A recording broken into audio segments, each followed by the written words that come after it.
حضرت ابو ہریرہ رضی اللہ عنہ سے روایت ہے کہ نبی اکرم صلی اللہ علیہ وآلہ وسلم نے فرمایا، ایک آدمی راستے پر چل رہا تھا کہ اسے ایک کانٹے دار ڈالی ملی۔ اس نے اسے راستے سے ہٹا دیا۔ اللہ تعالیٰ نے اس کے اس کام سے خوش ہو کر اس کو بدلہ دیا، یعنی اس کی مغفرت فرما دی۔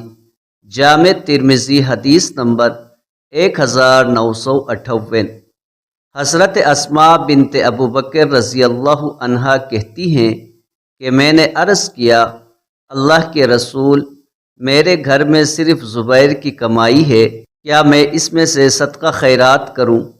آپ صلی اللہ علیہ وآلہ وسلم نے فرمایا، ہاں صدقہ کرو اور گرہ مت لگاؤ، ورنہ تمہارے اوپر گرہ لگا دی جائے گی۔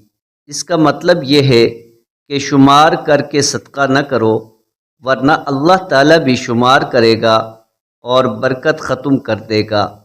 جامع ترمذی حدیث نمبر 1960۔